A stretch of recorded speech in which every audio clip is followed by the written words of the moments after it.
एक नई वीडियो के साथ आपका स्वागत है डिफेंस टुडे में। हमने अपने चैनल का नाम चेंज कर दिया है और अब डिफेंस टुडे के नाम से ये चैनल जाना जाएगा। तो आज की दिन भर की डिफेंस न्यूज की हेडलाइंस सुन लेते हैं। बिग बैंग बूम सॉल्यूशन को कीनिया की मिनिस्ट्री के द्वारा, डिफेंस मिनिस्ट्री के द्वारा एक कॉन्ट्रैक्ट दिया गया एंटी ड्रोन सिस्टम का। हमारे प्रेसिडेंट मोदी जाएंगे अमेरिका की यात्रा में, डोनाल्ड ट्रंप की तरफ से उनको न्योता आया है। तेजस MK1A के एरोडायनेमिक्स स्ट्रक्चर में कुछ चेंज किए गए हैं जो कि आगे डिस्कस करेंगे हम लोग। HAL के द्वारा जो 12 नए Su-30 का ऑर्डर लिया गया था इंडियन एयरफोर्स को, वो अप्रैल 2027 में डिलीवर होना शुरू होंगे। इंडियन आर्मी को अर्जुन MK1A जो नए टैंक होंगे उसको मिलने में डिले होगा, कुछ 2028 तक का समय लग सकता है। अब सारी खबरों को विस्तार से सुन लेते हैं। सबसे पहले बात करेंगे बिग बैंग बूम सॉल्यूशंस की, जो कि भारत में एक आयोजित innovation of defence excellence initiative का विनर रहा था। इसकी तरफ से एक एंटी ड्रोन सिस्टम बनाया जाता है जो कि वज्रा सुपरसॉट के नाम से जाना जाता है। कीनिया की मिनिस्ट्री ऑफ डिफेंस की तरफ से इनको कॉन्ट्रैक्ट दिया गया था और भारत की डिपार्टमेंट ऑफ डिफेंस प्रोडक्शन की तरफ से इनको मदद करी गई थी। और मेक इन इंडिया इनिशिएटिव के तहत ग्लोबल कस्टमर को डिफेंस में कुछ नया सामान बेचने के लिए भारत इस कंपनी को सपोर्ट कर रहा था और इसकी तरफ से अपना पहला जो सिस्टम है जो कि एंटी ड्रोन सिस्टम का है वो कीनिया की डिफेंस मिनिस्ट्री को डिलीवर कर दिया गया है। इसकी खास बात यह है कि ड्रोन को 4 किलोमीटर दूर से डिटेक्ट कर सकता है। इसके द्वारा सॉफ्ट किल किया जाता है, मतलब ड्रोन को दिए जाने वाले जो रेडियो सिग्नल है उसको डिसरप्ट कर दिया जाता है, जिससे कि ड्रोन अपना जो पाथ है उसको भूल जाता है और गिर पड़ता है। इसका जो डिज़ाइन है वो काफ़ी लाइट वेट है और कॉम्पैक्ट डिज़ाइन है, जिससे कि इसको किसी भी सोल्जर के द्वारा कहीं भी आसानी से किसी भी ट्रेन में डिप्लॉय किया जा सकता है। तो ये बहुत अच्छी बात है कि भारत की तरफ से डिफेंस के नए नए स्टार्टअप्स को सपोर्ट किया जा रहा है और एक कंपटीशन के माध्यम से ड्रोन और एंटी ड्रोन सिस्टम के निर्माताओं को सामने लाया जा रहा है। बात कर लेते हैं अपने नए अर्जुन टैंक्स की, या जिसको MK1A भी कहा जा सकता है। इनका जो कॉन्ट्रैक्ट 118 की संख्या में इंडियन आर्मी की तरफ से दिया गया था उसको डिलीवर होने में अब फिर से डिले होने वाला है। ये कहा जा रहा है कि 2028 के बाद ही इसकी डिलीवरी सुनिश्चित हो सकती है। अब यहाँ पे प्रॉब्लम क्या हुआ है? प्रॉब्लम ये हुआ है कि जर्मनी के द्वारा इसमें जो इंजन लगाया जाता है, MTU का इंजन लगाया जाता है, भारत जर्मनी से इंजन खरीदता था और उसको इसमें लगाता था। अब उसने जो MTU की इस जो भी इंजन इसमें लगाया गया था या जिसको सेलेक्ट किया गया था या जिसके लिए डिज़ाइन बनाया गया था, उस इंजन की जो प्रोडक्शन है उसको बंद कर दिया है। MTU का ये कहना है कि उस मॉडल के इंजन का ज़्यादा कॉन्ट्रैक्ट था नहीं, इसीलिए बंद कर दिया गया। 1500 हॉर्स पावर का वो इंजन था। अब हुआ ये कि हमें अर्जुन टैंक तो चाहिए ही, 118 संख्या में ऑर्डर दिया गया था, तो BEML की तरफ से एक डेट्रन 1500 HP इंजन जो डेवलप किया जा रहा है 2028 में वो प्रोडक्शन में जाएगा और अब कहा जा रहा है कि उसी इंजन को इस टैंक में लगाकर भारतीय आर्मी को डिलीवर किया जाएगा। इसका मतलब ये है कि ये ऑर्डर फर्दर डिले हो गया है। अच्छी बात यह है कि अब हमारे इंडिजिनस इंजन को एक मौका मिलेगा, क्योंकि इसके अलावा भारत के पास कोई ऑप्शन है नहीं। बुरी बात यह है कि 3-4 साल का डिले इसमें देखने को मिलेगा।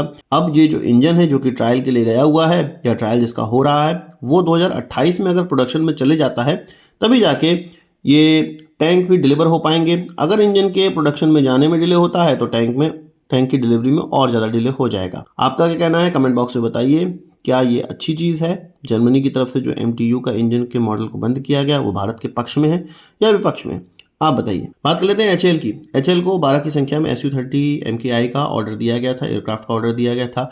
ये 12 Su-30 MKI ऐसे एयरक्राफ्ट थे जो कि पास्ट में दुर्घटनाग्रस्त हुए या उनकी संख्या कम होती चली गई भारतीय एयरफोर्स से, तो इसको मेकअप करने के लिए 12 की संख्या में इस प्रकार के एयरक्राफ्ट का ऑर्डर दे दिया गया था। हम जानते हैं कि Su-30 MKI की जो जेट हैं वो किट के माध्यम से HAL की नासिक फैसिलिटी तक पहुँचते हैं और तब जाके उसका जो असेंबली है वो नासिक फैसिलिटी में किया जाता है। अब यहाँ पर अच्छी बात ये रहेगी कि 62.6% इसका जो निर्माण है वो इंडिजिनस कंटेंट से होगा। फिर भी बहुत से क्रिटिकल इक्विपमेंट रशिया से ही आएंगे, इनको आने में थोड़ा डिले हो सकता है। या आप कह सकते हैं कि रशिया में युद्ध चल रहा है और भारत की प्रायोरिटी अलग है, रशिया की प्रायोरिटी अलग है। ये कहा जा रहा है कि भारत के अंदर इसका निर्माण जो शुरू होने के बाद अप्रैल 2027 के बाद ही इसकी डिलीवरी सुनिश्चित हो सकती है। कुल मिला के हम कह सकते हैं कि लगभग 2.25 साल का समय अभी इसमें और लगने वाला है इन एयरक्राफ्ट के प्रोडक्शन में। आपका इसमें क्या कहना है? कमेंट बॉक्स में जरूर बताइएगा। बात कर लेते हैं तेजस MK1A की। हम जानते हैं कि तेजस MK1 के डिज़ाइन में बहुत सारे चेंजेस किए गए हैं, MK1A में बहुत सारे चेंजेस किए गए हैं।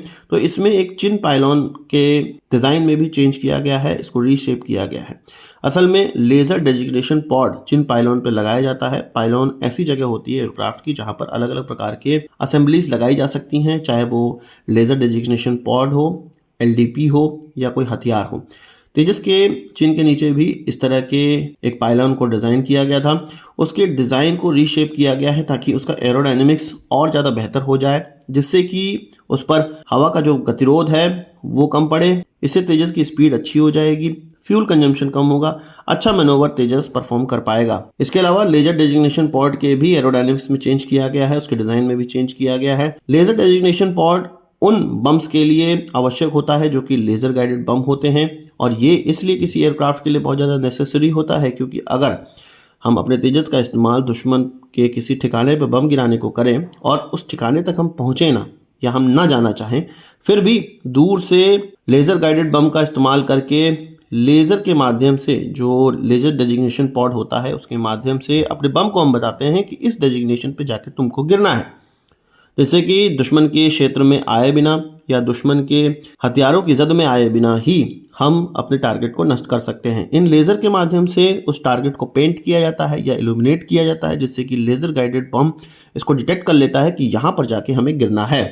तो इस तरह की चीज़ें तेजस में भी लग रही हैं, इसीलिए इसके चिन पाइलॉन को थोड़ा चेंज किया गया, एरोडायनेमिक स्ट्रक्चर्स का थोड़ा चेंज किया गया, डिज़ाइन चेंज किया गया। आपका क्या कहना है कमेंट बॉक्स में बताइएगा। बात कर लेते हैं हमारे प्रधानमंत्री मोदी और ट्रंप की दोस्ती की, या आप कह सकते हैं कि उनकी जुगलबंदी की। हमारे प्रधानमंत्री की तरफ से अब अमेरिका का दौरा किया जाएगा। फरवरी में कहा जा रहा है कि भारत की तरफ से हमारे प्रधानमंत्री अमेरिका जाएंगे। यहाँ पर दो तरह की चीज़ें होने वाली हैं। पहले तो ट्रंप ने जो अपना ऑफिस संभाला है इस चीज़ के लिए मुबारकबाद देंगे। साथ ही साथ डोनाल्ड ट्रंप की तरफ से पब्लिकली ये कहा गया कि भारत को अमेरिका से और ज़्यादा हथियार खरीदने चाहिए और हो सकता है कुछ नए हथियारों की डील हमें देखने को मिले। इसमें स्ट्राइकर आर्मर्ड व्हीकल की डील सबसे प्रमुख मानी जा सकती है। इसके अलावा हो सकता है कुछ और हथियार भारत की तरफ से खरीदे जाएं। कुल मिला के ये है कि ट्रंप ये कह रहा है हमारे प्रधानमंत्री से कि आओ हमारे यहाँ थोड़े कुछ हथियार की शॉपिंग वगैरह कर लो और थोड़े से कॉन्ट्रैक्ट साइनिंग कर लो, और अमेरिका की तरफ से थोड़ी पॉलिसी लिबरल की जाएगी भारत के लिए और भारत को उसके एवज में हथियार खरीदने पड़ेंगे। आपको क्या लगता है कमेंट बॉक्स में बताइएगा। आज की इस वीडियो के लिए बस इतना ही। आशा करता हूँ कि वीडियो पसंद आया होगा। आप इसको बड़ा हमसे जरूर देंगे। इस वीडियो से संबंधित सवाल सुझाव हो कमेंट बॉक्स में जरूर लाइएगा, और यदि आपने हमारा चैनल सब्सक्राइब नहीं किया उसे भी कर लीजिए क्योंकि हम इस प्रकार की वीडियो लाते रहते हैं। नमस्कार, थैंक यू, जय हिंद।